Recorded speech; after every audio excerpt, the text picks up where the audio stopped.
Call the meeting to order, the Village of Oxford Downtown Development Authority, Monday, June 17th. Please rise, pay respects to the flag. I pledge allegiance to the flag of the United States of America and to the republic for which it stands, one nation, under God, indivisible, with liberty and justice for all. We have roll call, please. Yes, sir. Nicole Ellsworth. Here. Dorothy Johnston. Here. Pete Schultz. Here. Sue Oles. Here. Elgin Nichols here. Rod Charles, absent. Joe Frost. Here. Michelle Klein. She's excused. Okay. You have a forum. Thank you. Any public comment on non-agenda items?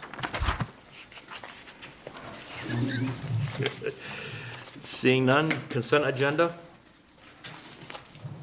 Approval of the proposed agenda. I'll make a motion if there's no changes to approve the agenda. All support. It's been moved and supported to approve the proposed agenda. Any other discussion? All in favor? Aye. Opposed, same thing. Motion carries. And we have the approval of the May 20th regular meeting minutes. Make a motion that we approve the May 20th, 2019 regular meeting minutes.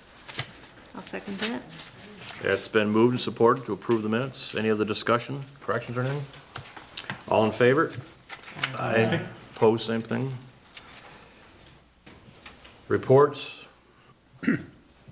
Make a motion that we approve the reports for police report, the code enforcement report, the DPW report, executive director report, and revenue expense report and financial statement. I'll second that, but I have a question.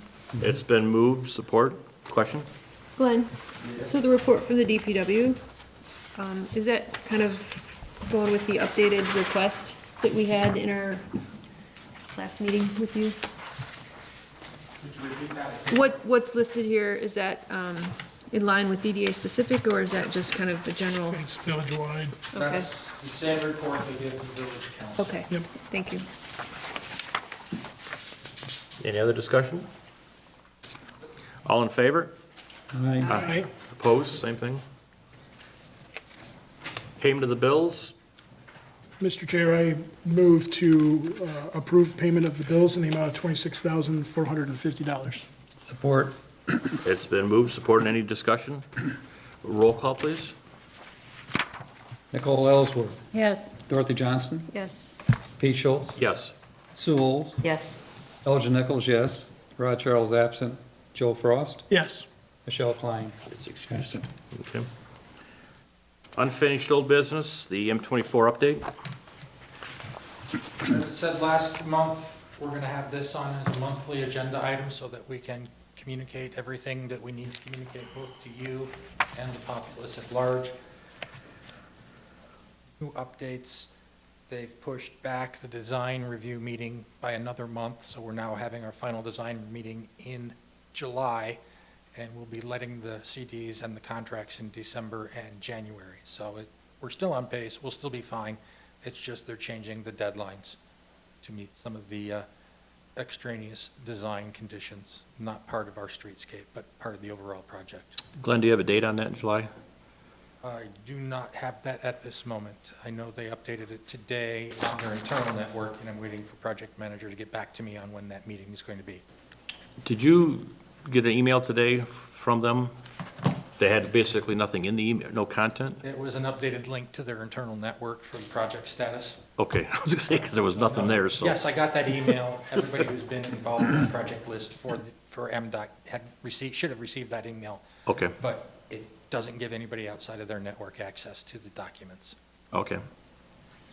I know all week, I mean, every single week it's been going on, that there's people surveying up and down the town. There's taking all kinds of reports. They've been doing pothole underground testing to find out where the utility lines are located, all up and down 24. So, I mean, there's lots of activity going on in preparation for, so. There'll be short-term. More to follow. Short-term lane closures. Yep.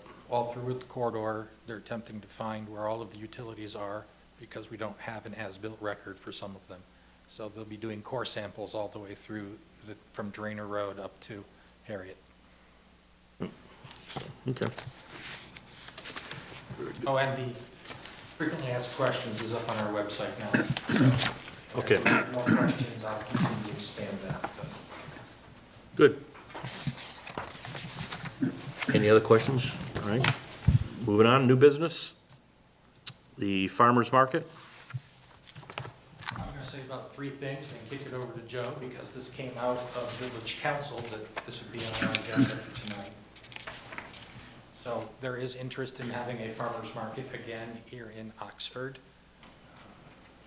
Probably the year after the street project, because we don't have an ideal space at this time, and we don't have the monies to make an ideal space at this time. So there's information on a feasibility study that, we've looked at some of that already for the village in terms of where the other competing markets would be.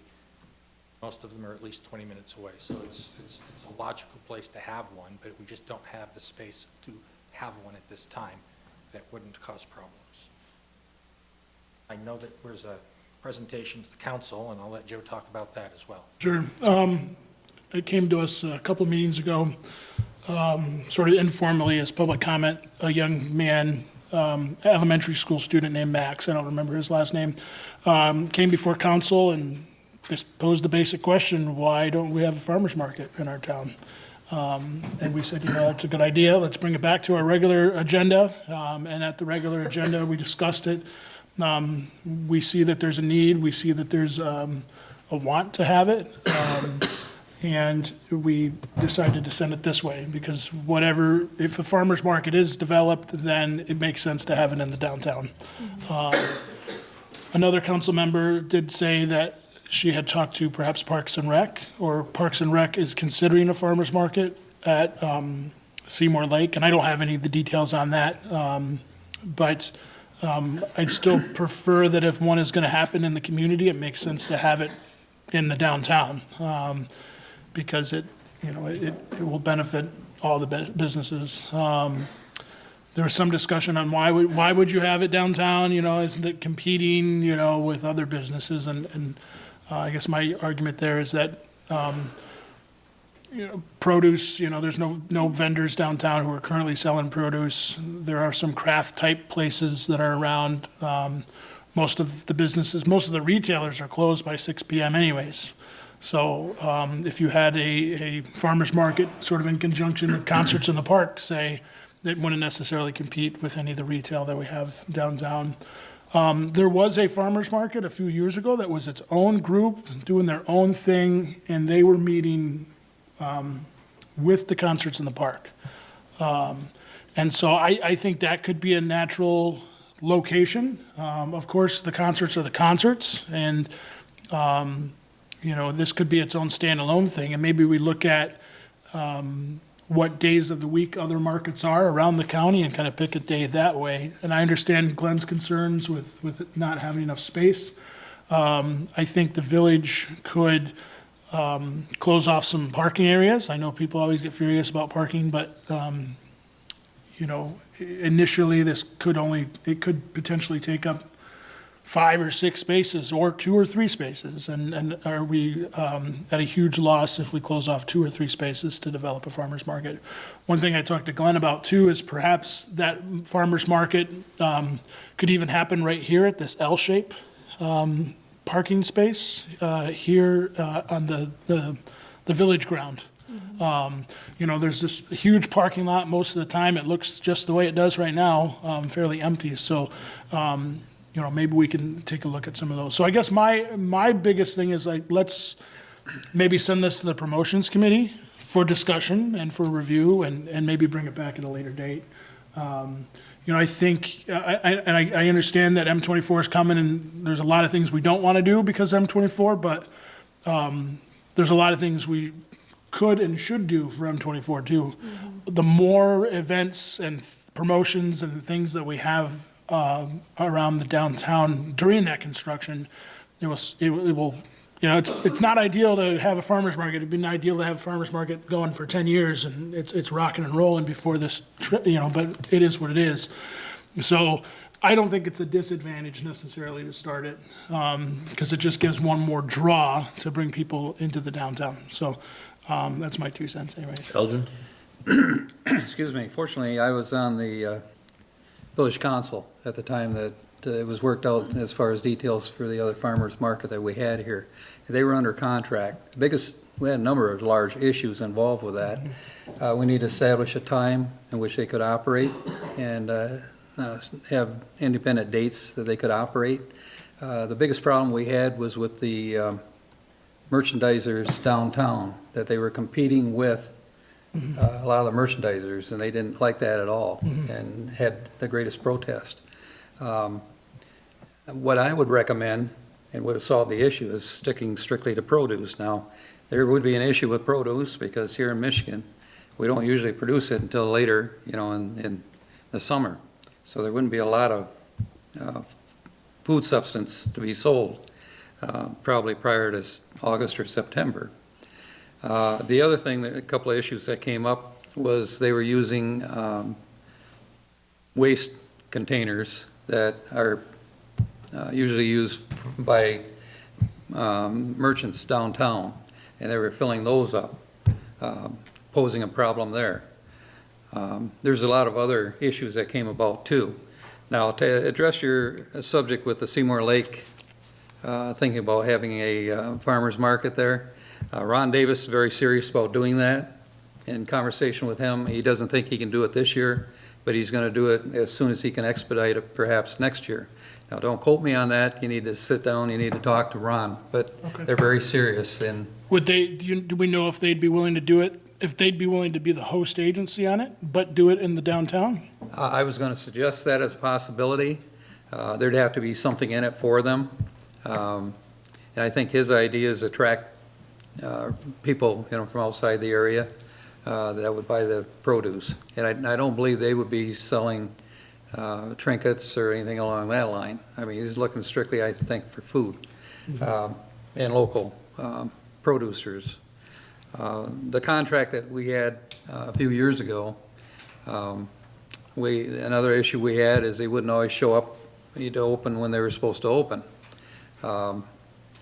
Insurance was a concern, which we made sure that, they had proper insurance if anything should happen. The cleanup operation that they were to clean up each evening, and that didn't always happen either. So that was an issue as well. So you can see Glenn's concerns are probably well taken. I think it just boiled down to the fact that they didn't want to concur with the requirements of the village council at that time, and so the people under agreement contract just withdrew. So that gives you a little on history and some concerns that you want to be looking at. I think the idea of the farmer's market is a good one. I mean, I personally enjoy going to them just to see the stuff that's there, and it's kind of neat just wandering around and talking to the growers and interacting with them. Next year, it's going to be rough getting around town, but that may be one of the draws, if that's what you want to use it as, even if it's not on a weeknight, even if it's on a Saturday, if it's something that we can try to get people to come downtown specifically to get him in here, knowing that it's going to be rough for traffic and everything. But I mean, if it's a big enough draw to get him in here, I think, if you build it, they will come, kind of a thing. And that would be worth a shot going forward on it. The issue we had in the past, we had the one that was under contract, and we also had an individual that had their own market there for a while. My take on both of them, when I visited them, both of them, the produce was substandard, and it was very, very limited selection as to get from them. So it was kind of like you go up there and there was hardly anything to buy when you got there. So it wasn't really worth it, to make it. So it's got to be something, if we're going to do it, it needs to be done very well and something enough to draw people in, so. Yeah, and when you say you want to draw people in, you want to have it as an attraction to bring Correct. people into retail businesses downtown as well. The band situation isn't going to, No. be beneficial as such, in the Centennial Park. I mean, even, like I said, if it was next year and it was on a Saturday, even if the people came to town and they went across to 51 and had breakfast while they were there, and we had a couple places that would open for a breakfast or a brunch or something like that special, maybe if that's the draw to get them in, then it's worth, doing something like that. But I think it's part of the marketing that we need to look for next year, so. Yeah, I agree with you. It needs to be a solid event if it's going to occur. Right.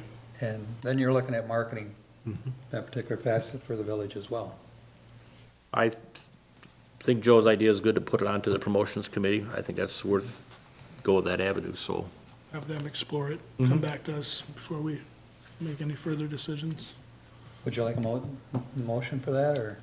Do we need a motion for that, Glenn, or can we just direct it to that? You don't need a motion. Okay. So we can just put that on the promotions committee agenda for next month. Okay. Who's the chair of the promotions committee? Person to your left. You're the chair, okay. So, just a You've question, been kind of quiet. right? So as I read this, it was presented from a resident wanting to start a farmer's market. So are they wanting to start it, or do we need somebody to do it? The gentleman who presented it is an elementary school student. Yeah, that's what I heard. So I don't know if he's, Yeah, right. he's gonna start it, you know, but, You had a great presentation, by the way. yeah. So he's looking to, you know, Be involved in it, or he was the idea? he was the idea, and, you know, I don't know if he wants to be involved. Maybe he could be involved. It could be a good experience for him. I don't remember what grade he's in. I think he's 4th or 5th grade. So maybe there's some involvement, to be determined, you know. I'll leave that to the promotions committee and see what you guys come up with. Sounds good. And there's other examples, and I know, you know, Tim's here from Main Street, Oakland County. I'm sure Main Street could help provide some examples too, countywide. Yeah, I was gonna say Highland is, just started a. You come up to the farmer's podium, Yeah, please. come up to the, yeah, so we can get your voice on the thing. market. Yep, sorry about that. Hello. Yeah, we would love to find a way to be able to help, because I know Highland, the Downtown Development Authority's just started this month at Farmers Market, and they haven't had one in that town for probably a good 8 years. So, you know, there's definitely a desire for those, and I think this, out here, this community would have no shortage of being able to find farmers who want to sell. And the state of Michigan has a farmers market association, and they offer a lot of resources and training, so it's something to look at. And, you know, I already wrote that down as a note, because I know a number of our communities have talked about it, as maybe that could be a sponsored training from the county. I think that would be a good training. Very good. Elgin? Yeah, I believe Glenn has in the packet, you know, information concerning farmers markets, well put together. Package just has a feasibility study. Yep, There are 41 growers within a 20-mile radius, and if we go up to 30, it's something like 65 different producers of just produce and herbs and honey and everything that's produced on the farm. I have reached out to the Michigan Farm Market Association, got their manager guidelines, got their marketing guidelines. I've reached out to MSU Extension to gather information from them on how to launch and manage a farmer's market. So I have a whole stack of information. It's whether or not we can get a market manager next year, and whether we can find a location for doing it. The park itself is not a good location. So, All right, very good, thank you. Next on the agenda, professional development, placemaking. in your packets is a publication from National Main Street. And it's one of the things that we've really tried to focus on here with our design committee work, is to make downtown, or make Oxford a more enjoyable place to be, more interesting. So last year we did the Atchison Alley, and we put chairs and umbrellas out there. The umbrellas were going out as soon as I get the sandbags full, because last fall they kept blowing over. So we had to add another 60 pounds to them to keep them upright. We've got some more work coming in the alleyway behind, between Creative Embroidery and the Mercantile. There's that space in there that the village owns, and so we'll be doing some installations of some chairs, cell phone charger, and some greenscaping in that little alleyway back there. And we submitted for a grant from Flagstar for the placemaking again this year, to focus on the east side, on the west side of downtown. Last year was the east side. So we're looking at doing the project in the space behind Funky Monkey and doing some more along in the park and behind the west side of downtown. And so this is a nice little reference article. It's short, it's sweet, and if you want more, I have a 612-page manual on how to do placemaking. I didn't think you wanted that in the packet tonight. I still need protein. So it's a good read. If you have more questions, I've got a lot more resources on that. So. Okay, thank you. Any other questions or discussion? We have no items that were removed from the consent agenda. Any board member comments, starting with Joe? Just a reminder that this week, and I think we're past the registration already, but Main Street is having the Resolving Conflict on Main Street workshop. It's on Wednesday, 8:30 a.m. It's all day. You might be able to still register if you haven't already. Just give Main Street a call, but should be a good presentation. A couple panel discussions about, focusing your internal communications, lessons learned from meaningful engagement, strategies on how to properly manage meetings, things like that. So if you're available, I encourage your attendance. What else was there? Another long meeting at Village Council. Village Council did ban the recreational marijuana until June of 2019. And Planning Commission, 2020, excuse me. Yeah, the prohibition of the marijuana until 2020, but still directed Planning Commission to draft ordinances to regulate it within the village. So that's kind of the biggest thing. I'm trying to remember what else. There's still a vacancy on this board. And talking to Glenn, that vacancy has to, according to the state law, be a resident.